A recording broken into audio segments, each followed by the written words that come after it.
আজকে আমি আপনাদেরকে গরুর মাথার চামড়া রান্না করে দেখাবো। এটা কিন্তু গায়ের চামড়া না, গরুর যে মাথাটা আমরা আলাদাভাবে কিনে খাই বা সেই মাথার যে চামড়াটা হয়, সেই গরুর মাথার চামড়াটা দেখতে পাচ্ছেন কতটা মোটা আর কতটা সুন্দরভাবে এটা পরিষ্কার করা হয়েছে। এটা আমি বাড়ি থেকেই নিয়ে এসেছি।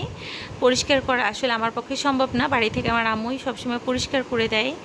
আর গরুর মাথার চামড়াটা খেতে অনেক বেশি মজা লাগে। আপনারা অনেকে আছে যে জানেন, আবার অনেকে আছে জানেন না। আসলে সবাই বা সব অঞ্চলে যে সব কিছু খায় এটা কিন্তু স্বাভাবিক না।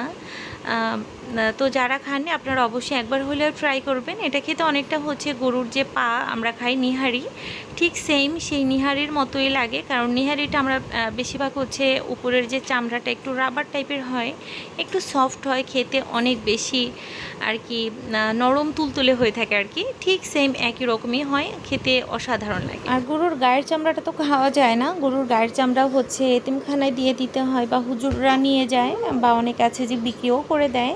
তো আমরা যে কোরবানির পরে মাথার চামড়াটা রেখে দিই। আর আলাদাভাবে যদি মাথা কখনো কিনে খাই, সেটার চামড়া তো থাকেই। তো আমাদের অঞ্চলে মাথার চামড়াটা খাওয়া হয়। আর দেখা যায় সব অঞ্চলে খায় না। আপনারা কারা কারা খেয়েছেন আর কারা কারা কখনো খাননি, অবশ্যই আমাকে কমেন্ট করে জানাবেন।